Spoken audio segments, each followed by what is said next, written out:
Welcome students, कैसे हैं सभी। आपका अपने चैनल क्विक साइंस में बहुत बहुत वेलकम है। जैसा कि हम सीटेट साइंस पेपर 2 की तैयारी कर रहे हैं, जो आपका एग्ज़ाम होने वाला है, और अब ये लास्ट में हम मॉक टेस्ट सीरीज़ देख रहे हैं, जिसमें हम सारा रिवीजन भी कर रहे हैं और साथ में आपकी एक जो कॉन्फिडेंस है वो आपके अंदर आएगा। आपको बताना है कि आप कितना स्कोर कर पा रहे हैं 30 में से। और देखिए, बहुत से बच्चे बहुत अच्छा स्कोर कर रहे हैं, तो बस वो कॉन्फिडेंस आपको बनाए रखना होगा। ओवर कॉन्फिडेंस जोन में नहीं जाना है। बहुत ही अच्छे से आपको पेपर करना होगा। जैसे बहुत से बच्चे कमेंट में कर रहे हैं कि मैम आती हुई चीज़ें भी गलत हो रही हैं, तो बस ये मॉक टेस्ट आपको इसलिए ही कराए जा रहे हैं ताकि आप यहाँ भले ही जो गलती है आप यहाँ कर सकते हैं, लेकिन वो गलतियाँ एग्जाम में ना हो। तो ये मॉक टेस्ट ज़रूर करके जाएँ, इनसे बहुत बहुत हेल्प होगी। और डेफिनेटली इन 5 मॉक टेस्ट में मैं 100% बोलती हूँ, कुछ ना कुछ क्वेश्चन आपको एग्जाम में देखने को ज़रूर मिलेंगे, क्योंकि मेरे को भी बहुत टाइम का एक्सपीरियंस है। उसी हिसाब से आपके लिए जो मॉक टेस्ट हैं वो बनाए गए हैं। तो ये मॉक टेस्ट बहुत बहुत इंपॉर्टेंट है आप लोगों के लिए। उसके अलावा अगर अभी भी आप साइंस पेपर 2 का रिवीजन कर सकते हैं, साइंस पेपर 2 के लिए नोट्स सारे प्रीवियस ईयर विद आंसर, चाहे आपकी टॉपिक सीरीज हो, और जो शॉर्ट समरी कराई थी एनसीईआरटी की 3 घंटे की, उसकी पीडीएफ आपको मिल जाएगी। सारा कंटेंट आपको मिल जाएगा ताकि आप एक क्विक रिवीजन जो है वो कर पाएँ। और उसके लिए आपको क्या करना होगा, 120 रुपीज़ की पेमेंट करनी होगी, जिसके रिगार्डिंग आप मेरे को मेरी व्हाट्सएप 9411662115 पे मैसेज कर सकते हैं। जैसी पेमेंट होगी तुरंत आपको जो सारी पीडीएफ हैं वो आपकी व्हाट्सएप पर मिल जाएंगी, ताकि एक अच्छा आप जो है रिवीजन कर पाएँ और अच्छे से तैयारी आपकी हो पाए, क्योंकि ऑफलाइन पेपर एक अच्छा मौका है अच्छा स्कोर करने का आपके पास। तो चलिए शुरू करते हैं आज का मॉक टेस्ट और देखते हैं पहला क्वेश्चन। देखिए, यहाँ पर 2 टेबल दी हैं और ये ग्राफ दिया है। इसके बेसिस पर हमें बताना है 2 student were asked to plot a distance time graph from the motion described by the table A and table B. The graph given in the figure is true for. देखिए, table A में ये दिया गया कि जैसे हम table में बनाते हैं डिस्टेंस टाइम ग्राफ, क्या होता है, नीचे डिस्टेंस, सॉरी ऊपर डिस्टेंस आ गया हमारा और यहाँ पर क्या हो गया, नीचे टाइम हो गया। तो पहले वाले ग्राफ में अगर डिस्टेंस 0 है तो टाइम भी 0 है। फिर अगर टाइम 2 घंटे हुआ तो डिस्टेंस वो है आपका 10 हो गया। फिर टाइम 4 घंटे हुआ, देखेंगे आप, देखिए 2-2 घंटे की गैप से आ रहा है, क्या हो रहा है, 2-2 घंटे की गैप से हो रहा है। और जो डिस्टेंस है वो भी क्या हो रहा है, 10-10 की गैप से बढ़ता जा रहा है। जब इक्वल डिस्टेंस होता है कवर इक्वल टाइम में, तो वो यूनिफॉर्म होता है और उसमें हमेशा ग्राफ जो है वो इस पोजीशन पर जाएगा, जैसे ये डायग्राम में आपको दिख रहा है। तो ये जो है बिल्कुल ग्राफ ऊपर वाली फिगर का जो है यहाँ पर हो गया। तो इस तरह का ग्राफ हमें देखने को मिलेगा। अब अगर मैं टेबल बी की बात भी करूँ, तो यहाँ पर डिस्टेंस होगा, यहाँ पर टाइम होगा। शुरू में 0 डिस्टेंस तो 0 टाइम, फिर टाइम 1 है, 2 है, 3 है, 4 है और 5 है टाइम। और जो एक एक घंटे की गैप से आप देखेंगे 5 से 10 हुआ, 10 से 15 हुआ। तो जो डिस्टेंस भी मूव हो रहा है वो भी इक्वल हो रहा है। हर घंटे में क्या हो रहा है, 5 किलोमीटर में आगे बढ़ती जा रही हूँ। तो जब इक्वल डिस्टेंस कवर होता है इक्वल टाइम में, मतलब एक घंटे में 5, फिर अगले एक घंटे में 5, तो यहाँ पर क्या हो रहा है, इक्वल डिस्टेंस, कुल दूरी जो है कुल निश्चित समय में जो है कवर हो रही है। तो इस केस में भी इस तरह वाला ग्राफ, जो स्ट्रेट लाइन है वो इस तरह वाली देखने को मिलती है, जैसे इस डायग्राम में देख सकते हैं। तो याद रखेंगे, यहाँ पर जो आंसर होगा वो होगा आपका ऑप्शन नंबर ए। तो ये जो ग्राफ है ये दोनों टेबल के लिए ट्रू होगा। दोनों के केस में हमें जो ग्राफ है वो इस तरह का ही देखने को मिलेगा, क्योंकि इक्वल डिस्टेंस इक्वल इंटरवल में कवर हो रहा है। यूनिफॉर्म स्पीड, यूनिफॉर्म जो स्पीड है, जो चाल है वो आपकी क्या है, यूनिफॉर्म है, जिसकी वजह से स्ट्रेट लाइन इस तरह की देखने को मिलेगी। ऑप्शन ए जिन बच्चों ने टिक किया है उनका पूरी तरह से सही है। नेक्स्ट क्वेश्चन चलिए बताइए, इन cockroach air enter the body through. जो तिल चट्टे होते हैं इनके शरीर में वायु प्रवेश करती है किसके द्वारा, बहुत ही ईजी है, नोट्स में आपने पढ़ा होगा। तो वो होगा आपका स्पायरिकल श्वास रंध्र द्वारा। तो ऑप्शन नंबर 3 जिन बच्चों ने टिक किया है वो 100% उनका सही हो जाएगा। देखिए, लंग से हम ह्यूमन ब्रीथ करते हैं, वेल और डॉल्फिन याद रखेंगे, ये भी बहुत इंपॉर्टेंट है। फिश जो होती हैं वो अपनी क्लोम, जो अपनी गिल्स होते हैं उनके द्वारा ब्रीथ करती हैं, लेकिन जो वेल है और डॉल्फिन है वो याद रखना होगा आपको, वो अपने लंग्स जो होते हैं उनसे ब्रीथ करती हैं। ठीक है, अब देखिए, जो अर्थवर्म होता है, जो केचुआ होता है, वो अपनी स्किन से जो है ब्रीथ करता है। उसके अलावा जो फ्रॉग होता है वो पानी के अंदर क्या होता है, अपनी स्किन से ब्रीथ करता है, लेकिन पानी के बाहर क्या होता है, जो फ्रॉग है जो आपका क्या होता है, वो लंग्स से ब्रीथ करता है, वो फेफड़ों से जो है फ्रॉग जो है आपका पानी के बाहर जो है वो ब्रीथ करता है। तो ये भी इंपॉर्टेंट है, अगर क्वेश्चन बन जाए ऐसा कौन है जो स्किन से भी ब्रीथ कर रहा है और लंग से, तो वहाँ पर आप जो है फ्रॉग जो है वो टिक कर सकते हैं। तो ये सारा मैंने अच्छे से और भी एक्स्ट्रा में क्लियर करा। तो ऑप्शन नंबर 3 जिन बच्चों ने टिक किया उनका आंसर पूरी तरह से सही है। Next question, 1 litre of water at 30 degree Celsius is mixed with 1 litre of water at 50 degree Celsius. The temperature of the mixture will be heat and temperature वाले चैप्टर से क्वेश्चन है। 30 20 लीटर के 1 litre जल को 50 litre के 1 litre जल के साथ मिलाया जाता है। तो मिश्रण का जो तापमान होगा वो हमें बताना है। अब हमको पता है जो ऊष्मा होती है, जो हीट होती है, उसका ट्रांसफ़र कहाँ होता है, उच्च ताप से निम्न ताप की तरफ होता है, हाई टेम्परेचर से लो टेम्परेचर की तरफ होता है। तो हाई टेम्परेचर कितना है 50 डिग्री और लो टेम्परेचर कितना है 30 डिग्री। जब इन दोनों पानी को मिलाया जाएगा तो टेम्परेचर जो होगा 30 से 50 के बीच में ही होगा, एक एवरेज जो है टेम्परेचर का आ जाएगा। तो जो टेम्परेचर होगा, जिन बच्चों ने ऑप्शन नंबर डी यहाँ पर सेलेक्ट करा होगा वो बिल्कुल सही होगा। 30 तथा 50 के बीच में जो है वो आपका औसत टेम्परेचर जो है वो यहाँ पर निकल कर आएगा, क्योंकि यहाँ से हीट जाएगी, 30 से कम तो नहीं जाएगा, ये 30 होने की कोशिश करेगा, लेकिन क्योंकि काफ़ी ज़्यादा है तो ये एक एवरेज यहाँ पर आ जाएगा जो टेम्परेचर का होगा, जो कि 30 और 50 के बीच में होगा।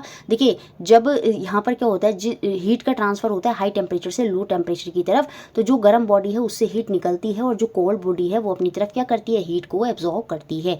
ये पॉइंट भी आपको याद रखना होगा। तो ऑप्शन नंबर डी के साथ यहाँ पर हम चले जाएंगे। मेरा एक पूरा इंडिकेशन कह रहा है कि ये क्वेश्चन यहाँ से 100% बनेगा और ये 4th क्वेश्चन देखने के बाद आपका हो ही नहीं सकता। अगर आपका ज्वाइंट से, संधि से क्वेश्चन बने वो गलत होगा। The type of joint in elbow of our forelimb undergo similar movement as of the door joint of the house, which joint is this? हमारे प्रबाहु में जो कोहनी का जोड़ होता है, घर के दरवाजे के जो कब्जे होते हैं उसके भांति चलता है। यह कौन सा जोड़, कौन सी संधि है वो हमें को बताना है।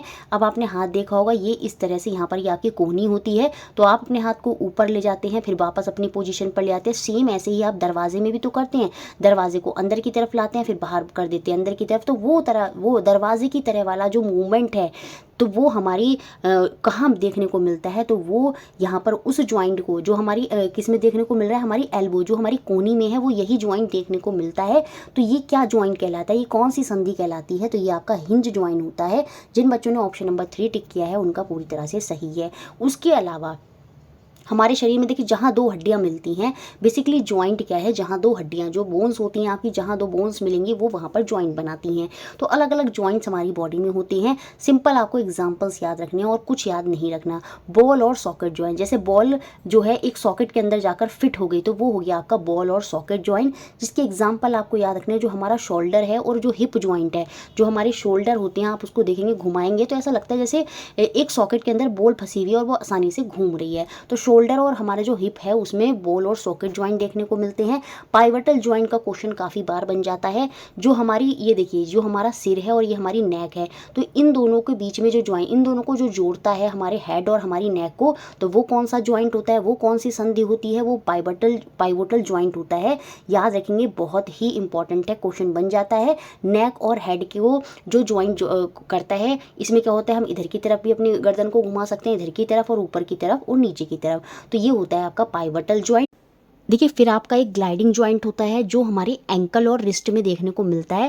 ये जो पैर होता है और ऊपर इधर से जाते हैं तो यहाँ एंकल है, तो देखिए आप पैर को देखेंगे इस तरह से ऊपर ऐसे कर सकते हैं, तो ये एंकल और रिस्ट। ऐसी हमारे हाथ जो होते हैं, हाथ में भी सेम ऐसे हम कर सकते हैं। तो ये हमारा जो ज्वाइंट यहाँ पर होती है, यहाँ पर जो संधि होती है वो होती है ग्लाइडिंग ज्वाइंट। जैसे आप डायग्राम में देख सकते हैं, जैसे एक के ऊपर एक चिपक गया, इस तरह से ग्लाइडिंग ज्वाइंट होती है। ये यहाँ पर लगा होता है हमारे हाथ में, और जिसकी वजह से हाथ क्या होता है, ऐसे खिसकता है ऊपर नीचे इस तरह से। तो ये ग्लाइडिंग ज्वाइंट होती है जो हमारे पैरों में, मतलब एंकल में होती है और हमारी रिस्ट में हमें देखने को मिलती है। देखिए उसके अलावा मैंने एक क्वेश्चन और ऐड किया है ताकि आपको ये और अच्छे से क्लियर हो जाए। बॉलिंग का क्रिकेट बॉल, देखिए क्रिकेट बॉल को जो है आप अपने शोल्डर से ही फेंकते हैं, तो शोल्डर वाला ज्वाइंट जो होता है, मैंने पीछे बताया था, वो बॉल और सॉकेट ज्वाइंट होता है। तो ए का मिलान 4 से हो जाएगा। Head in left and right direction, आप अपने हेड को घुमा रहे हैं तो सीधी सी बात है वो नेक से जुड़ा हुआ है। और हेड और नेक वाला ज्वाइंट क्या बताया था मैंने आपको, पाइवटल ज्वाइंट जो होता है वो बताया था। एल्बो वाला भी हमने पीछे क्वेश्चन करा था, जैसे दरवाजे जो होते हैं तो वो हिंज ज्वाइंट के साथ वहाँ पर हो जाएगा। और जो हमारा ऊपरी जबड़ा हंसते हुए मूव करता है वो कौन से ज्वाइंट से जुड़ा होता है, वो फिक्स ज्वाइंट जो है वहाँ पर होता है। तो ऑप्शन नंबर 1 यहाँ पर सही होगा। ये बिल्कुल आपको याद रखना होगा, बहुत ही इंपॉर्टेंट है। सिर को बाईं और दाईं घुमाने वाला कौन सा होता है, धुराग्र संधि जो होती है वहाँ पर पाइवटल ज्वाइंट होता है। कोहनी वाली जो होती है आपकी हिंज ज्वाइंट कोर संधि होती है। और हंसते हुए ऊपरी जबड़े की गति जो होती है वो अचल संधि होती है। एक थंब वाला भी आप याद रखेंगे, 2011 से 20 वाले क्वेश्चन में आपने देखा होगा, एक बार ये क्वेश्चन बना है कि जो हमारा थंब होता है वो कौन सी संधि वहाँ पर होती है, जो हमारा थंब जुड़ा हुआ होता है, तो वहाँ पर होता है सैडल ज्वाइंट। बहुत इंपॉर्टेंट है, जैसे घोड़े के ऊपर इंसान बैठे है इस तरह वाला ज्वाइंट जो होता है सैडल ज्वाइंट, वो भी आपको याद रखना होगा। तो मुझे लगता है ये सारे अब आपको अच्छे से क्लियर हो गए होंगे। नेक्स्ट क्वेश्चन देखते हैं, फिफ्थ क्वेश्चन। एक question 100% virus, bacteria, micro organism, सूक्ष्म जीव वाले चैप्टर से देखने को मिलेगा। यहाँ पर हमसे वो सेट पूछ रहा है कि जो बताता है उस समूचे को जो विषाणु को, वायरस को यहाँ पर बता रहा है। चलिए बताइए क्या आंसर यहाँ पर होगा। देखिए हम ट्यूबरक्लोसिस, क्षय रोग के बारे में पढ़ते हैं। ये क्या है, ये आपका वायरस से होता है। किससे होता है, माइकोबैक्टीरियम, जो ट्यूबरक्लोसिस वायरस है, सॉरी बैक्टीरिया है, उससे ये होता है, जीवाणु से होता है, ना कि विषाणु से। तो ये वाला ऑप्शन यहाँ पर हट जाएगा। सेम ऐसे जो कॉलेरा होता है, हैजा होता है, विवियो कॉलोनी नामक बैक्टीरिया जीवाणु से होता है, ना कि आपके विषाणु से, वायरस से। तो फर्स्ट ऑप्शन यहाँ से हटेगा। सेम ऐसे टाइफाइड वाला भी ऑप्शन हटेंगे, क्योंकि जो टाइफाइड है हम सैल्मोनेला टाइफी नामक बैक्टीरिया जीवाणु जो है ये उससे होते हैं। तो यहाँ पर जो आंसर होगा, जिन स्टूडेंट ने ऑप्शन नंबर 2 टिक किया है वो पूरी तरह से सही है। हेपेटाइटिस ए, लीवर से संबंधित यहाँ पर यकृत से संबंधित बीमारी है। मीजल्स हो गए, खसरा, पोलियो। पोलियो को याद रखना है, पोलियो में कन्फ्यूजन नहीं होना है। पोलियो जो होती है वो वायरस है, विषाणु के द्वारा जनित है। और चिकन पॉक्स हो गई, तो ऑप्शन नंबर 2 यहाँ पर वो डिजीज है जो किससे होती है, विषाणु, वायरस से होती है। नेक्स्ट क्वेश्चन 6 बताइए, यहाँ पर कौन से कथन सही हैं। Both acid and base change colour in all indicator पूरी तरह से गलत है। अम्ल और क्षारक दोनों सभी सूचकों में रंग का परिवर्तन करते हैं, ऐसा जरूरी थोड़ी है। जैसे एसिड, जैसे बेस होता है आपका, जैसे फिनोफ्थलीन है, फिनोफ्थलीन जो होता है वो आपका एसिड में कलर चेंज नहीं करता। और ये कह रहा है एसिड और बेस जो होता है सभी इंडिकेटर जितने भी सूचक हैं उनमें अपनी कलर चेंज करते हैं। ये बात हो गई यहाँ पर गलत। अब यहाँ पर सेकंड में कह रहा है द इंडिकेटर, अगर कोई सूचक give a colour change with acid it does not give a change with base, ये भी पूरी तरह से गलत है। यदि कोई सूचक अम्ल के साथ रंग परिवर्तन कर देता है तो वह क्षारक के साथ भी रंग परिवर्तन नहीं करेगा, ऐसा जरूरी थोड़ी। जैसे हम चाइना रोज के बारे में पढ़ते हैं तो उसमें आप देखते हैं वो एसिड के साथ क्या होता है, डार्क पिंक कलर देता है। अब वो एसिड के साथ अगर डार्क पिंक, गहरा जो गुलाबी रंग है वो वहां पर दे रहा है, तो वो बेस के साथ क्या कोई कलर नहीं देता, देता है ना। बेस के साथ वो कैसा कलर देता है, वो वहां पर ग्रीन कलर देता है। तो इस वजह से ये स्टेटमेंट भी हो गई गलत। अब सी स्टेटमेंट में क्या लिखा है, if the indicator change colour with base. अब यहाँ पर कोई सूचक अगर क्षारक के साथ रंग परिवर्तन करता है तो क्या वो एसिड के साथ रंग परिवर्तन नहीं करेगा। सेम वही चाइना रोज वाला एग्जाम्पल लेंगे, बिल्कुल करेगा। और ये कह रहा है नहीं करेगा, तो ऐसा जरूरी नहीं है। तो ए बी सी यहाँ पर बिल्कुल साफ साफ गलत दिख रहे हैं। Change of colour of acid and base depend on the type of indicator. बिल्कुल, अम्ल और क्षारक में जो रंग परिवर्तन हो रहा है वो सूचक के प्रकार पर जो है वहां पर निर्भर करता है। ये बात यहाँ पर करेक्ट हो जाएगी। तो ओनली डी स्टेटमेंट सही है। इट मीन्स ऑप्शन नंबर 4 जिन बच्चों ने टिक किया उनका पूरी तरह से सही आंसर होगा। फिजिकल और केमिकल चेंज से 100% एक क्वेश्चन आपको एग्जाम में देखने को मिलेगा, भौतिक और रासायनिक परिवर्तन से। अब ये 5 यहाँ पर मेथड दिए हैं। अब हमें इनमें से सेलेक्ट करने होंगे कि कौन से आपके फिजिकल चेंज है, भौतिक परिवर्तन है, कौन से यहाँ पर आपके केमिकल चेंज है, रासायनिक परिवर्तन है। मिल्क का पास्चराइजेशन, देखिए मिल्क को हम अलग टेम्परेचर पर गर्म कर रहे हैं, वो मिल्क का पास्चराइजेशन होता है। सिंपल उसको गर्म कर रहे हैं, कोई नया जो है सब्सटेंस वहां पर नहीं बन रहा। तो ये आपका 100% किस में जाएगा, फिजिकल चेंज, भौतिक परिवर्तन में जाएगा। दूध का दही बनना, यहाँ पर एक नया सब्सटेंस बन गया है, तो ये आपका केमिकल चेंज में जाएगा। तो बी हमारा केमिकल चेंज के साथ चला जाएगा। ठीक है, तो ए हमारा हो गया फिजिकल चेंज और बी हमारा हो गया यहाँ पर क्या, केमिकल चेंज। सी curd is churn in centrifuged to separate butter. अब ये बताइए, देखिए कर्ड को हमने क्या करा, चर्न करा, उसको घुमाया, सेंट्रीफ्यूगेट करा, जिससे क्या हो गया, बटर जो है वो उसकी साइड में आ गया। अब देखिए उसको चलाने से बटर जो है वो वहाँ पर साइड में निकल कर आ गया है। तो यहाँ पर भी ये जो सी होगा ये भी आपका क्या होगा, ये यहाँ पर फिजिकल चेंज ही होगा। कोई नया सब्सटेंस यहाँ पर भी नहीं बना है। जो बटर को क्या करा है हमने, सिर्फ क्या करा है, चर्न करके उसको वहाँ से अलग कर लिया है, कोई नया सब्सटेंस वहाँ पर नहीं बना है। तो सी के केस में भी हमारा क्या होगा, ये फिजिकल चेंज के साथ ही हम जाएंगे। Butter is heated to clarified butter. अब देखिए ये इंपॉर्टेंट है, बटर को मैंने हीट करा। अब देखिए जो बटर मुझे मिला था, देखिए मम्मी ऐसी तो करती हैं, दही को चलाती हैं और उसको चर्न करने से उन्हें एक बटर मिल जाता है। ठीक है, वो एक फिजिकल चेंज है। अब बटर को मैंने क्या करा, उसको बहुत देर गैस पे रखना पड़ता है, उससे आप देखेंगे एक नया फॉर्म है। घी जो होता है वो बटर से काफ़ी अलग होता है, तो उसको हीट करने पर क्लैरिफाइड बटर जो है, घी जो है वो वहाँ से हमें मिला, वो आपका केमिकल चेंज होगा। ये आपको याद रखना होगा, बच्चे कंफ्यूज हो सकते हैं इसमें कि बटर को जब हीट करा गया एक प्योर घी बनाने के लिए, तो वो क्या है, तो याद रखेंगे वो आपका केमिकल चेंज में आएगा। आप खुद भी देख लीजिएगा, घर में मम्मी को देखते होंगे बटर एक अलग सब्सटेंस है, उससे जो घी बन जाता है वो वहाँ पर पूरी तरह से उससे अलग होता है टेस्ट में भी, और उसकी पूरी वहाँ पर केमिकल रिएक्शन वहाँ पर होती हैं।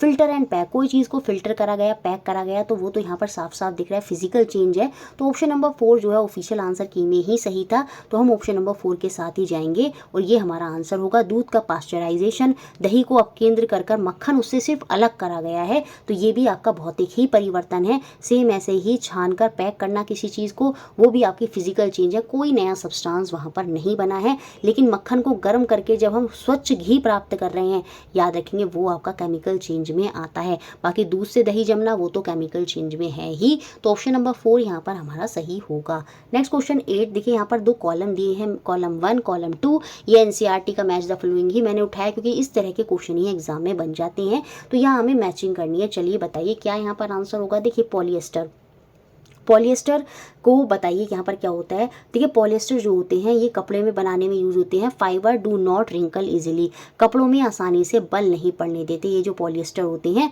तो ए का मिलान डी के साथ जाएगा, जो कि सेकंड और थर्ड ऑप्शन और फोर्थ ऑप्शन सब में देखने को मिलता है। टेफलॉन के बारे में हम जब आप नोट्स देखेंगे तो नोट्स में जब आपका सिंथेटिक फाइबर वाला चैप्टर है वहाँ पर दे रखा है टेफलॉन के बारे में कि जो टेफलॉन होता है ये कहाँ यूज होता है, use to make non stick cookware. ये जो टेफलॉन है इसका प्रयोग करा जाता है ना चिपकने वाले भोजन के जो पात्र होते हैं उनके निर्माण में हम टेफलॉन का प्रयोग करते हैं। तो बी का मिलान किससे होगा, सी से होगा, जो कि हमें सेकंड और थर्ड ऑप्शन में देखने को मिलता है। रेयॉन के बारे में मैंने बहुत बार बताया है, इसे हम आर्टिफिशियल सिल्क भी बोलते हैं। और ये प्रिपेयर्ड कहाँ से होता है, ये वुड के पल्प से, जो काष्ठ की लुगदी होती है वहाँ से ये हमें प्राप्त होता है रेयॉन। इसे हम सेमी सिंथेटिक फाइबर भी बोलते हैं जो रेयॉन होता है। अगर क्वेश्चन बन जाए आर्टिफिशियल सिल्क किसे बोलते हैं तो वो रेयॉन होगा। थर्ड का मैचिंग ए से होगा, जो कि हमें थर्ड ऑप्शन में तो नहीं दिखता, सेकंड ऑप्शन में दिखता है। तो जिन बच्चों ने सेकंड ऑप्शन को टिक किया उनका पूरी तरह से यहाँ पर सही हो जाएगा। नायलॉन के बारे में आपको याद रखना है, it is used in making parachute. देखिए एक 2023 में पर्टिकुलर क्वेश्चन बना था नायलॉन को लेकर, तो आप याद रखेंगे जो नायलॉन होता है उसका हम यूज़ करते हैं पैराशूट और जो मोजे होते हैं, स्टॉकिंग होते हैं, उनको बनाने में। तो ऑप्शन नंबर सेकंड यहाँ पर सही होगा। नेक्स्ट क्वेश्चन मेटल वाले चैप्टर से डिस्प्लेसमेंट रिएक्शन विस्थापन अभिक्रिया से क्वेश्चन हज़ारों बार तो नहीं कहेंगे लेकिन मल्टीपल टाइम जो क्वेश्चन है ये बना है, बहुत इंपॉर्टेंट है। रिएक्टिविटी सीरीज आपके माइंड में फिक्स होनी चाहिए। पोटाशियम जो होता है वो सबसे ज़्यादा रिएक्टिव होता है और जो गोल्ड सिल्वर प्लैटिनम होते हैं ये लीस्ट रिएक्टिव की कैटेगरी में आते हैं। पोटाशियम सबसे ज़्यादा रिएक्टिव और प्लैटिनम सबसे कम रिएक्टिव होता है। देखिए कॉपर भी जो है हाइड्रोजन से नीचे है, भले ये मेटल है लेकिन ये ऑलमोस्ट बहुत ही लीस्ट रिएक्टिव जो है वहाँ पर होता है, इसलिए जल्दी से अभिक्रिया नहीं करता।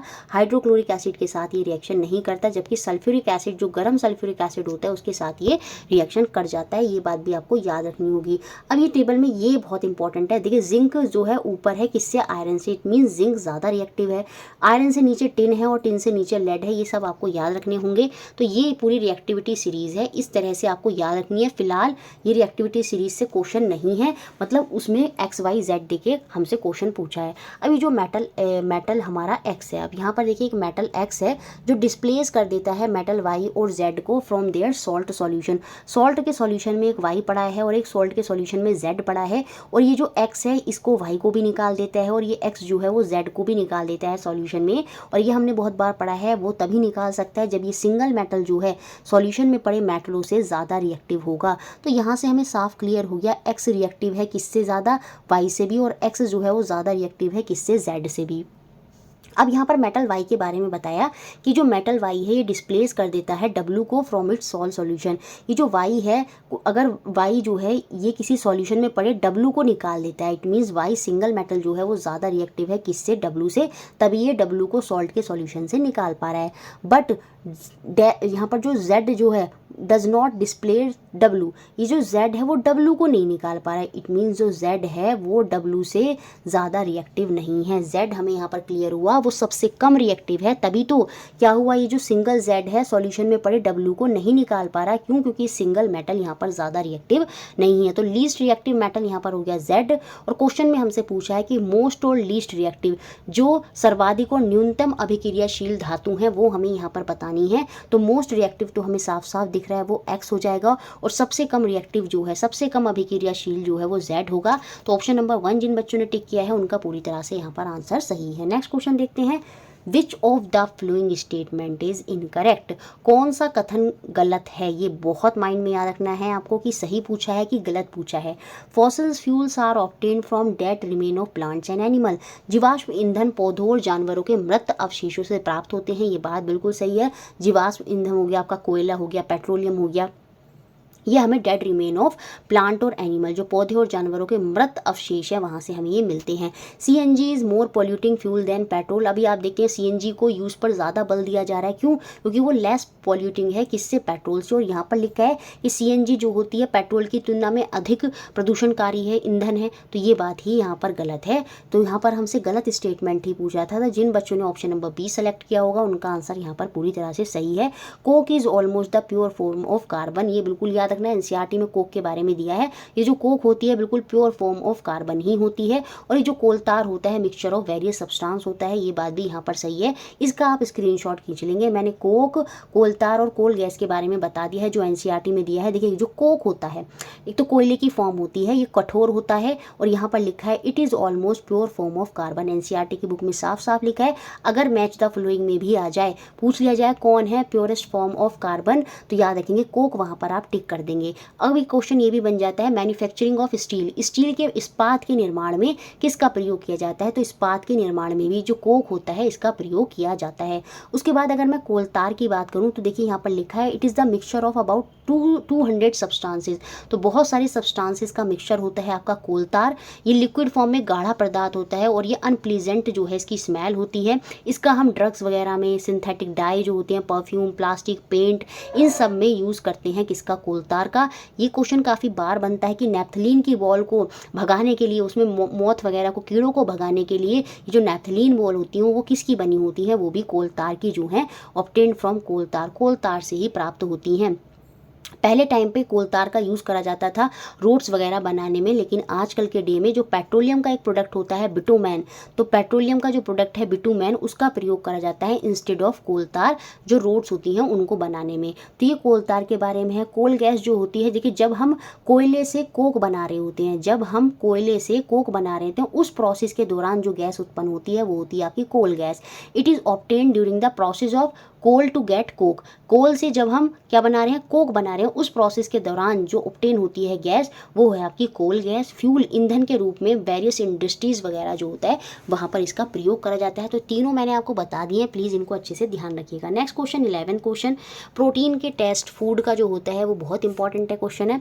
The chemical added to test the presence of protein in a sample of food, किसी भोजन के नमूने में प्रोटीन की उपस्थिति को जांचने के लिए कौन से रसायन उसमें डाले जाते हैं? बताइए क्या आंसर होगा यहाँ पर। जिन बच्चों ने ऑप्शन नंबर सेकंड यहाँ पर टिक करा होगा वो पूरी तरह से सही है। आप पढ़ते हैं, सबसे पहले हम फूड को चूरा करेंगे, फिर उसे परख नली में डालेंगे, वहाँ पानी डालेंगे, उसके बाद हम उसमें 2 बूंद कॉपर सल्फेट की डालते हैं और 10 बूंद हम कास्टिक सोडा की डालते हैं। कास्टिक सोडा को हम क्या बोलते हैं? Sodium hydroxide, NaOH, sodium hydroxide जो है वही आपका कास्टिक सोडा होता है। 10 बूंद कास्टिक सोडा की डाली जाती हैं और उससे पहले 2 बूंद कॉपर सल्फेट की डाली जाती हैं। तो ऑप्शन नंबर सेकंड जिन बच्चों ने टिक किया वो पूरी तरह से सही है। नेक्स्ट क्वेश्चन 12th क्वेश्चन, यहाँ पर जो सोलर सिस्टम है उसकी मैचिंग करनी है, उनके फीचर्स बताने हैं जो यहाँ पर दिए हैं मेंबर ऑफ सोलर सिस्टम के, जो कॉलम ए में, और उनका मिलान करना है हमें कॉलम बी से। तो यहाँ पर देखिए आप नोट्स में देखेंगे सोलर सिस्टम जो है वहाँ पर पूरा सारे ये सब अच्छे से मैंने एक्सप्लेन किए हैं, तो प्लीज़ उसको अच्छे से पढ़ जाइएगा। देखिए एस्टेरॉइड के बारे में अभी मैंने पीछे भी आपको टेस्ट में बताया था कि 4 इनर प्लैनेट होते हैं, सबसे लास्ट में जाता है मार्स, और 4 हमारे आउटर प्लैनेट होते हैं। इन इनर और आउटर प्लैनेट को अलग करती है एक बेल्ट जिसे हम बोलते हैं क्या? Asteroid belt. अब देखिए यहाँ पर एक क्वेश्चन जब मैं देखती हूँ ऑप्शन में, तो सेकंड ऑप्शन में यहाँ पर दिखता है small object present in the gap between Mars and Jupiter. यहाँ पर ये पत्थरों और रॉक्स वगैरह की जो धुंध है, मतलब पार्टिकल्स होते हैं, ये पूरी एक बेल्ट बना लेते हैं जिसे हम बोलते हैं क्या? Asteroid belt. और ये किसके बीच में होती है? मार्स और जुपिटर के बीच में हमें देखने को मिलती है। मार्स से इधर वाले इनर प्लैनेट और बाहर वाले आउटर प्लैनेट। कॉमेट क्या होता है यहाँ पर? देखिए कॉमेट क्या है यहाँ पर आपको याद रखना होगा, ये यहाँ पर मिलान होगा इसका 4th। ये सेलेस्टियल ऑब्जेक्ट है with bright head and long tail. इसका ब्राइट हेड होता है और लॉन्ग पतली सी पूंछ जो है वो हमें कॉमेट की देखने को मिलती है। तो बी का मिलान जो है वो हमारा किसके साथ हो जाएगा? 4th के साथ हो जाएगा, जो कि एकमात्र किस ऑप्शन में देखने को मिलता है? 4th ऑप्शन में देखने को मिलता है। तो ऑप्शन नंबर 4 यहाँ पर जो बच्चे सेलेक्ट करेंगे उनका पूरी तरह से सही होगा। तारा रूप क्या है? छोटे पिंड जो मंगल और बृहस्पति के बीच में स्थान में उपस्थित होते हैं। धूमकेतु जो होते हैं वो क्या होते हैं? चमकदार शीर्ष और लंबी पूंछ वाले जो आकाशीय पिंड होते हैं वो धूमकेतु होते हैं। उसके अलावा जो यहाँ पर उल्का पिंड होते हैं, याद रखेंगे जो मीटियोर्स होते हैं ये स्मॉल ऑब्जेक्ट हैं that occasionally enter the earth surface. ये बहुत ही ओकेजनली रेयर से अर्थ की सरफेस पर आते हैं और आते आते फूट जाते हैं और चमकते हैं फिर ये, तो ये मीटियोर्स होते हैं।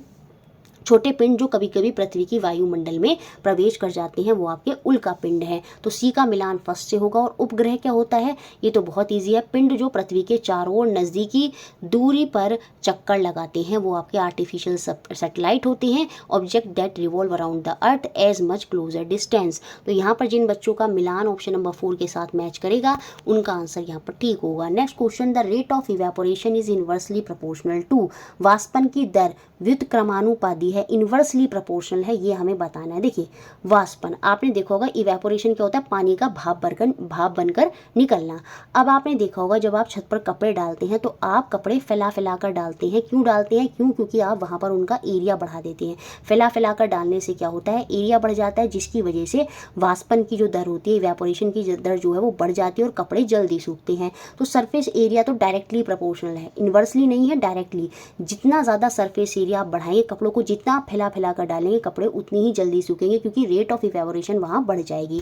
सेम ऐसे ही टेम्परेचर अगर ज़्यादा होता है, सीधी सी बात है, पानी कपड़े जल्दी सूखते हैं। इट मीन्स पानी की जो निकलने की दर होगी, रेट ऑफ इवेपोरेशन जो है वो भी बढ़ जाएगा। ऐसी जब हवा जब तेज तेज चलती है तब भी कपड़े जल्दी सूख जाते हैं। तो ये सब डायरेक्टली प्रोपोर्शनल है किसके? इवेपोरेशन के, वाष्पन के। लेकिन ह्यूमिडिटी जो है, आर्द्रता जो है, वो इनवर्सली प्रोपोर्शनल है, क्योंकि जो ह्यूमिडिटी है, जो आर्द्रता है, उसमें क्या होता है? जो रेट ऑफ इवेपोरेशन है वो घट जाता है। तो जो बढ़ता है और घटता है, उल्टा चलता है, वही तो इनवर्सली प्रोपोर्शनल होता है। तो ह्यूमिडिटी जिन बच्चों ने यहाँ पर टिक किया है वो यहाँ पर आपका आंसर हो जाएगा, क्योंकि आर्द्रता के समय ऑलरेडी बहुत ज़्यादा नमी होती है, जिसकी वजह से रेट ऑफ इवेपोरेशन जो वाष्पन की दर है वो घट जाती है। तो ऑप्शन नंबर 3 वहाँ पर आंसर है। Next question 14, the factor on which the shadow formation of an object is not dependent is.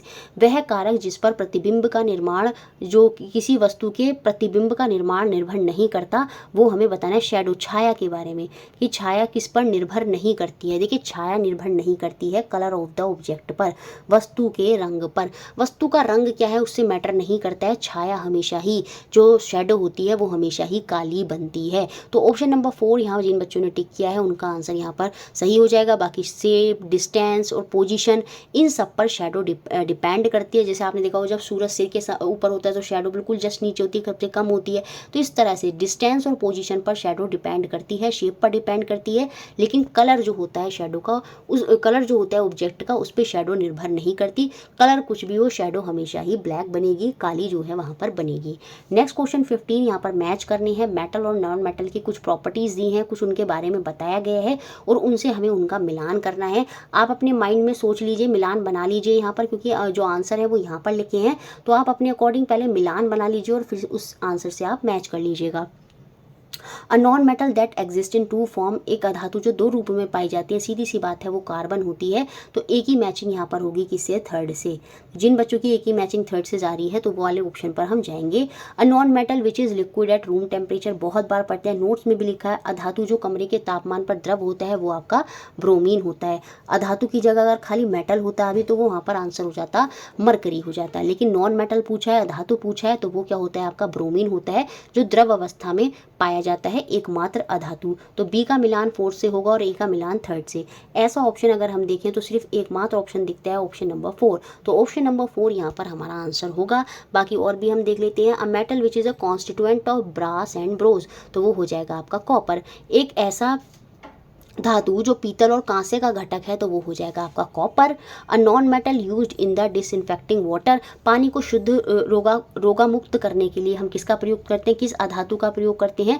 Chlorine का प्रयोग करते हैं। एक धातु जो हम इलेक्ट्रोप्लेटिंग में, विद्युत लेपन में प्रयोग करते हैं वो हो जाएगी आपकी जिंक। तो यहाँ पर इस तरह से मैचिंग होनी थी। कभी कभी ये क्वेश्चन ये भी बनता है कौन सा अधातु है वो जो चमकता है? तो आयोडीन। आयोडीन जो अधातु है वो बहुत ही चमकदार होता है, जबकि आपको पता है जो नॉन मेटल हैं, जो अधातु हैं, वो चमकदार नहीं होते। एक्सेप्शन के तौर पर हम याद रखते हैं उसमें क्या, आयोडीन। नेक्स्ट क्वेश्चन देखते हैं 16 question, which of the flowing group always form a virtual image of object. निम्न में से कौन सा समूह वस्तु का सदैव यहाँ पर कैसा प्रतिबिंब बनाएगा, आभासी। वर्चुअल इमेज कौन सी इमेज होती है, जो हमेशा मिरर के पीछे होती है, जिसको आप किसी स्क्रीन या पर्दे पर प्राप्त नहीं कर सकते। तो चलिए बताइए यहाँ पर क्या आंसर होगा। जिन बच्चों ने आंसर यहाँ पर ऑप्शन नंबर 2 टिक किया है उनका आंसर पूरी तरह से सही है। कॉन्वेक्स मिरर के बारे में हम यही प्रॉपर्टी पढ़ते हैं, उसमें इमेज हमेशा कैसी होती है, वर्चुअल होती है, छोटी होती है, डिमिनिश्ड होती है, और साथ में जो इमेज होती है वो हमेशा कैसी होती है, वो इरेक्ट होती है, सीधी होती है। कॉन्केव जो काम कॉन्वेक्स मिरर करता है, मैंने बहुत बार बताया, वही काम कॉन्केव लेंस भी करता है। और प्लेन मिरर में तो आपको पता ही है, जिसमें आप रोज़ अपना फेस देखते हैं, उसमें भी इमेज जो बनती है वो मिरर के पीछे ही होती है। तो ऑप्शन नंबर 2 यहाँ पर आंसर होगा। नेक्स्ट क्वेश्चन 17, ये माइक्रो ऑर्गेनिज्म वाले चैप्टर से ही है। किस साइंटिस्ट ने किसकी खोज की, कौन कौन से टीकों की खोज की, किसने क्या क्या खोज किया, उससे हमें यहाँ पर मिलान करना है। एनसीईआरटी में सबके बारे में बताया है। देखिए जो पेनिसिलिन होता है उसकी खोज किसने की थी, अलेक्जेंडर फ्लेमिंग जो है उन्होंने इसकी खोज की थी। तो ए का मिलान 4 से जाएगा, जो कि 3 ऑप्शन में अभी जा रहा है। स्मॉल पॉक्स चेचक के टीके की खोज जो है वो आपकी एडवर्ड जेनर जो है उन्होंने की थी। तो बी का मिलान 5 से जाएगा, तो ये ऑप्शन हो गया यहाँ से बाहर। फर्मेंटेशन की खोज किसने की थी, फर्मेंटेशन वो किंडवन जो थी प्रक्रिया आपकी, जो ईस्ट से आपका अल्कोहल आपको मिल रहा था, फर्मेंटेशन ईस्ट की प्रेजेंस में, वो फर्मेंटेशन की खोज किसने की थी, वो फर्मेंटेशन की खोज लुईस पास्चर ने की थी। तो सेकंड ऑप्शन में ऐसा नहीं दे रखा है, तो फर्स्ट ऑप्शन जिन बच्चों ने टिक किया है उनका आंसर यहाँ पर बिल्कुल ठीक होगा। किंडवन की खोज लुईस पास्चर ने की थी, और बैसिलस एंथ्रेसिस बैक्टीरिया की खोज किसने की थी, वो रॉबर्ट कॉच ने की थी। तो ऑप्शन नंबर 1 जिन बच्चों ने मिलान किया है उनका पूरी तरह से सही है। Next question 18, x is a synthetic figure which resemble wool and is used to make shawl and sweater and blanket. What could X be? X कोई संश्लेषित रेशा है जो ऊन से मिलता जुलता है और इसका उपयोग शॉल, स्वेटर, कंबल बनाने में किया जाता है। तो X क्या हो जाता है, तो ये यहाँ पर सीधा सा आंसर होगा आपका एक्राइलिक। ये जो एक्राइलिक होता है इसे हम क्या बोलते हैं, आर्टिफिशियल वूल भी बोलते हैं। तो यही पूछ रहा है कि वूल की तरह होता है, तो आर्टिफिशियल वूल हम किसको बोलते हैं, आर्टिफिशियल ऊन हम किसको बोलते हैं, वो हम एक्राइलिक को ही बोलते हैं। और इसका यूज़ करा जाता है शॉल, स्वेटर, ब्लैंकेट जो होते हैं उनको बनाने में। तो ऑप्शन नंबर 2 जिन बच्चों ने टिक किया है वो यहाँ पर सही होगा।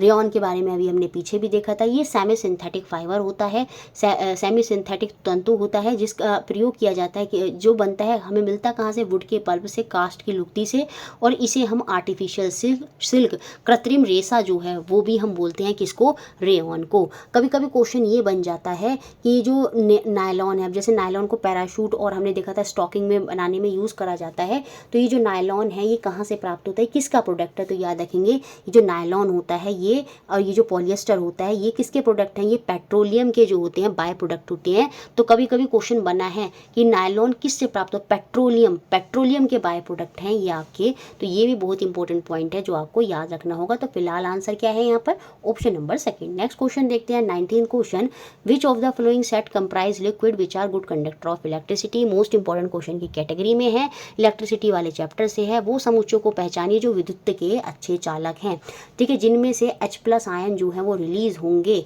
जो विद्युत के अच्छे चालक वहां पर हो जाएंगे। तो हम पढ़ते हैं वेजिटेबल ऑयल जो होता है, जो गाढ़े वाले सब्सटेंस होंगे, हनी हो गया, वेजिटेबल ऑयल हो गया, ये सब क्या होते हैं, ये बैड कंडक्टर होते हैं इलेक्ट्रिसिटी, विद्युत के पुअर चालक होते हैं वहाँ पर। उसके अलावा शैम्पू वगैरह हो गया, ये सब गाढ़े पदार्थ जो मैंने बताया ये बैड कंडक्टर की कैटेगरी में आएंगे। डिस्टिल्ड वाटर के बारे में भी हम पढ़ते हैं, आसुत जल जो होता है ये भी बैड कंडक्टर होता है इलेक्ट्रिसिटी का। तो यहाँ पर जो आंसर होगा, जिन बच्चों ने ऑप्शन नंबर 3 टिक किया है उनका आंसर पूरी तरह से सही है। लेमन जूस H+ आयन देगा, विनेगर हो गया, ये जो खट्टे वाले सब्सटेंस हैं ये आपके इलेक्ट्रिसिटी कंडक्ट कराते हैं, गुड कंडक्टर ऑफ इलेक्ट्रिसिटी की कैटेगरी में आते हैं ये जो लिक्विड होते हैं। तो नींबू का रस, सिरका, टैप वाटर, देखिए जो हमारी टोटी वाला जल होता है उसमें बहुत सारे मिनरल्स होते हैं, सॉल्ट्स होते हैं, तो H+ आयन वहाँ पर रिलीज होते हैं। जो नॉर्मल वाटर होता है, टैप वाटर, वो आपका गुड कंडक्टर ऑफ इलेक्ट्रिसिटी, विद्युत का अच्छा चालक होता है। लेकिन जो डिस्टिल्ड वाटर होता है, आसुत जल होता है, उसमें इस तरह की जो मिनरल्स वगैरह हैं वो नहीं पाए जाते, जिसकी वजह से वो क्या होता है, वो पुअर कंडक्टर होता है। ये बात भी आपको याद रखनी होगी। तो ऑप्शन नंबर 3 जो है वो यहाँ पर सही होगा। नेक्स्ट क्वेश्चन देखते हैं, क्वेश्चन नंबर 20। ये आपका न्यूमेरिक क्वेश्चन है। इस तरह का क्वेश्चन हो सकता है आपको एग्जाम में देखने को मिल जाए। A bus cover the first 10 kilometre of this journey at the average speed of 40 kilometre per hour, the remaining 45 at the average speed of 60। The average speed जो है, औसत चाल जो है वो हमें संपूर्ण बस की जो संपूर्ण औसत चाल है वो यहाँ पर हमें बतानी है।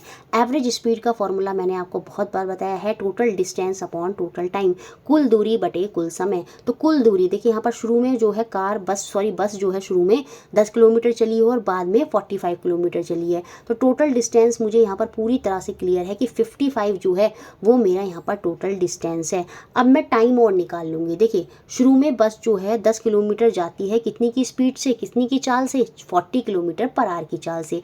टाइम का फॉर्मूला, समय का फॉर्मूला क्या होता है, दूरी बटे चाल, डिस्टेंस अपॉन स्पीड। डिस्टेंस कितना था शुरू में 10 और किस स्पीड से जा रही थी बस 40 से, तो इसको कट करेंगे तो हमारा टाइम निकल कर आ गया शुरू में 1/4। तो शुरू में जो 10 किलोमीटर बस चली है उसमें उसने कितना टाइम लिया, 1/4 टाइम लिया।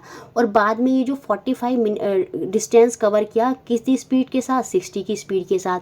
तो इसमें कितना टाइम लगा होगा, 15 की टेबल में कट करेंगे तो कितना आ जाएगा आपका 3/4 आ जाएगा। तो हमारा टोटल टाइम कितना हो जाएगा, 1/4 प्लस 3/4, यही तो टोटल टाइम होगा। अब जब आप इसको ऐड करेंगे तो सीधी सी बात है नीचे वाला कितना निकल कर आ जाएगा, वो 1 हो जाएगा। 1/4 में 3/4 ऐड करेंगे तो वो 1 ही होगा। तो इट मीन्स जो आंसर हो जाएगा वो हो जाएगा हमारा यहाँ पर option number D, 55 kilometre per our. तो जिन बच्चों का ये आंसर आया है वो पूरी तरह से ठीक है। इस तरह से हमने कंटेंट के क्वेश्चन देखे। पेडागोजी का पहला क्वेश्चन देखते हैं। Read the following statement carefully and choose the correct option. कथनों को पढ़ें, सही विकल्प का चयन करें। असर्शन हमें यहाँ पर दिया है, अभिकथन यहाँ पर हमको दिया है, school science text book need to include episode of history, और इसे ही हम हिस्टोरिक वैलिडिटी भी बोलते हैं। तो ये तो इम्पॉर्टेंट है कि हिस्ट्री से कैसे कैसे इवोल्यूशन होता चला आया है, कौन कौन सी गलतियों से कौन कौन सी गलतियाँ हमें नहीं दोहरानी है, ये हिस्ट्री हमें बताती है। और साइंस में फिर हम उसी हिसाब से चलते हैं। तो हिस्ट्री बहुत बड़ा रोल प्ले करती है, तो हिस्ट्री को इन्वॉल्व करना चाहिए साइंस में। ये असर्शन पूरी तरह से सही है। इसके पीछे का रीज़न हमें क्यों करना चाहिए, कारण यहाँ पर क्या दिया है, historical development of idea in science is important for the holistic understanding of science. ये बात भी यहाँ पर सही है। विज्ञान की पूर्ण समझ के विकास के लिए विज्ञान की अवधारणाओं के ऐतिहासिक विकास को समझना ज़रूरी है। देखिए आज क्या चल रहा है वो तो है, लेकिन इतिहास में क्या हुआ वो गलतियाँ हमें नहीं दोहरानी है, तो उसको भी देखना ज़रूरी है। तभी हम पूर्ण रूप से एक जो है सब पूर्ण समझ जो है वो तभी विकसित हो जाएगी जब हमें ये भी पता होगा कि पहले क्या हुआ था, आज जो हो रहा है वो तो हमें पता ही है। तो इसलिए हिस्ट्री को लेकर ज़रूर लेकर चलना है हमें साइंस में। ये पूर्ण समझ के विकास में बहुत बड़ा योगदान प्ले करती है। तो अभिकथन और उसके पीछे का जो कारण दिया है दोनों ही यहाँ पर सही है। तो जिन बच्चों ने ऑप्शन नंबर 2 सही किया है कि ए और आर दोनों करेक्ट हैं, सही हैं, और आर उसकी सही एक्सप्लेनेशन व्याख्यान भी यहाँ पर कर रहा है। और इसे ही हम हिस्टोरिकल वैलिडिटी बोलते हैं साइंस में। जब हम इतिहास को भी क्या करते हैं साइंस में सम्मिलित कर लेते हैं तो वो आपकी हिस्टोरिक वैलिडिटी होती है कि समय के साथ साथ क्या क्या इवोल्यूशन हुआ। कभी कभी पूछ लेता है ये किस वैलिडिटी को दर्शाता है, तो ये आपकी हिस्टोरिकल वैलिडिटी जो होती है, ऐतिहासिक वैलिडिटी जो होता है उसी को दर्शाता है। नेक्स्ट क्वेश्चन देखते हैं second. Which of the following statement are correct regarding scientific theories. दो चीज़ होती है, थ्योरी और लॉ। तो साइंटिफिक थ्योरी के विषय में कौन से कथन सही हैं ये हमको बताने हैं। They explain the observation based on the given information. बिल्कुल दी गई सूचना के आधार पर अवलोकन की व्याख्यान है ये। बिल्कुल जो ऑब्जर्वेशन हमने देखा, हमने जैसे जो चीज़ देखी, जो भी चीज़ वहाँ पर घट रही थी और उसका एक वर्णन देना, उसको एक्सप्लेन करना ही क्या होता है, साइंटिफिक थ्योरी होती है। ये बात बिल्कुल सही है। They can make prediction about result of future observation. ये भविष्य के अवलोकनों के जो निष्कर्ष निकल कर आएंगे उनके संदर्भ में पूर्ण अनुमान लगा सकते हैं, क्योंकि हमने पहले से बहुत सारी थ्योरीज करी होती हैं। तो भविष्य में जो हम अवलोकन करेंगे, जो ऑब्जर्वेशन करेंगे, उसका जो प्रेडिक्शन है, उसके रिजल्ट का प्रेडिक्शन पहले से ही करा जा सकता है। ये बिल्कुल बात सही, क्योंकि साइंटिफिक थ्योरी में ऐसा ही होता है। तो जो भविष्य में होगा उसके बारे में भी प्रेडिक्शन हम यहाँ पर लगा सकते हैं। तो ए और बी यहाँ पर साइंटिफिक थ्योरीज को पूरा सही बता रहे हैं। तो जिन बच्चों ने ऑप्शन नंबर 1 सेलेक्ट किया है उनका आंसर सही है। They they are generalisation of empirical observation, ये लॉ के बारे में कह रहा है। जो ऑब्जर्वेशन है उनको क्या करा गया, प्रयोग करने के बाद जो जनरल स्टेटमेंट वहाँ पर आती है वो आपका साइंटिफिक लॉ होता है, ना कि थ्योरी। ये प्रयोगाक्षित अवलोकनों के व्यापीकरण हैं। तो ये बात यहाँ पर गलत है। Once proved a theory can not be disapproved, एक बार सिद्ध होने पर सिद्धांत का निर्नुमोदन नहीं किया जा सकता, ये बात भी गलत है। इनको डिसअपॉइंट किया जा सकता है। थ्योरी मैंने बताया था इनको इजीली चेंज किया जा सकता है, ये आपकी डिसअप्रूव्ड भी हो सकती हैं, लेकिन जो लॉ होते हैं क्योंकि वो ऑब्जर्वेशन पर बार बार प्रयोग करने के बाद प्राप्त होते हैं, तो लॉ को चेंज करना आसान नहीं है। उनको इजीली डिसअप्रूव नहीं किया जा सकता लॉ को, लेकिन थ्योरीज को किया जा सकता है, क्योंकि ये तो सिर्फ क्या है, जो ऑब्जर्वेशन है उसका एक्सप्लेनेशन है। तो सी और डी यहाँ पर गलत है और ए और बी ही जो है मेरे यहाँ पर सही होंगे। ऑप्शन 1 आंसर हुआ। अब देखिए नेक्स्ट क्वेश्चन देखते हैं। Teacher give the following task to the student of class 6, कक्षा 6 के विद्यार्थियों को निम्नलिखित कार्य जो है यहाँ पर दिया गया। टीचर ने क्या बोला, विजिट अ गार्डन, अपने उद्यान या जो स्थानीय नर्सरी है वहाँ पर जाएं, and identify the plant which are healthy, और उन पौधों की पहचान करें जो स्वच्छ पौधे हैं, and give reason for identifying those plant as healthy, उन पौधों को स्वच्छ कहलाने के पीछे कारण क्या है वो भी आपको बताने हैं।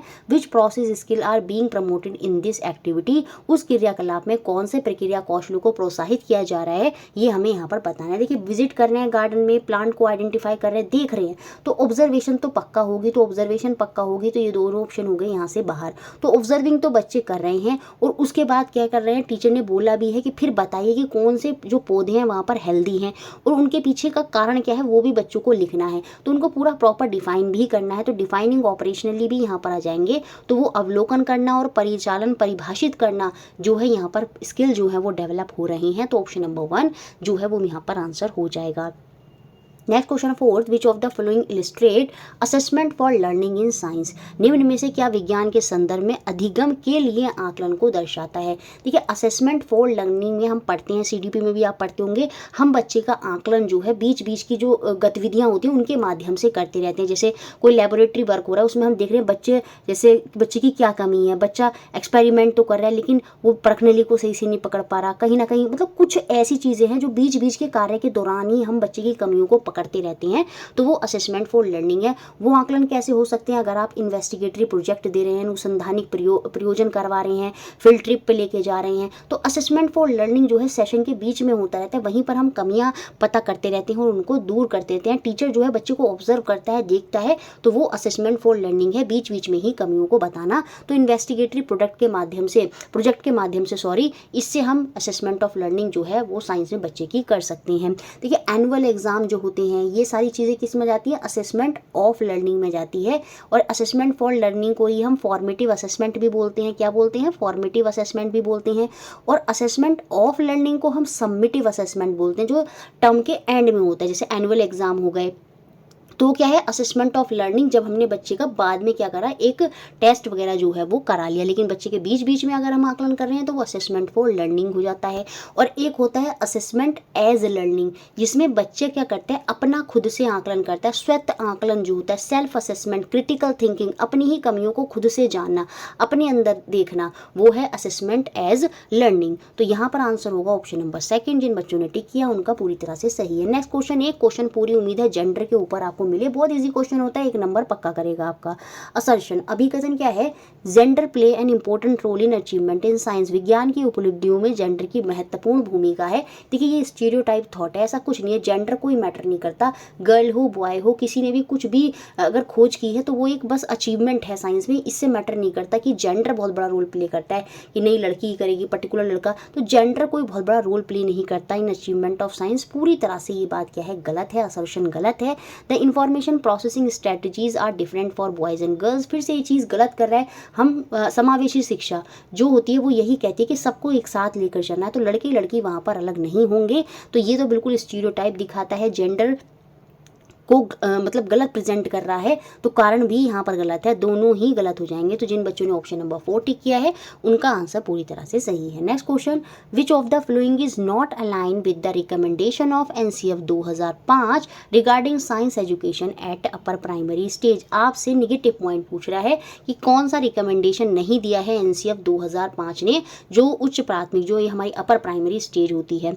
एक्सपेरिमेंट शुड बी अवॉइडेड, देखिए यही नहीं दिया है। एक्सपेरिमेंट तो कराए जाएंगे, ये बहुत बड़ा रोल प्ले करते हैं, एक्सपेरिमेंट को अवॉइड नहीं करना है। इससे तो बच्चा खाली बस थ्योरी रटेगा, उनको प्रैक्टिकल लाइफ में इंप्लीमेंट नहीं कर पाएगा और फिर अपनी डे टू डे लाइफ में भी चीज़ों को नहीं कर पाएगा। तो एक्सपेरिमेंट को अवॉइड नहीं करना है, as they difficult to conduct at this stage. तो यही यहाँ पर गलत हो जाएगा। ये एनसीएफ ने रिकमेंड ऐसा कुछ नहीं बोला है कि एक्सपेरिमेंट को हमें अवॉइड करना है। तो जिन बच्चों ने ऑप्शन नंबर 1 ही टिक किया होगा उनका आंसर यहाँ पर सही है। Student should be engage in data collection for easily available resources. ये तो होता है, देखिए डेटा कलेक्शन करवाया जाता है बच्चों से, कोई भी हम अगर उनसे इन्वेस्टिगेटरी वर्क करा रहे हैं तो उनको पहले क्या कहता है, बोला जाता है कि आप डेटा कलेक्ट करो, है ना, रिसर्च करो, उसके बाद हाइपोथेसिस परिकल्पना करो, मतलब बहुत सारी चीज़ें इसमें कराई जाती हैं।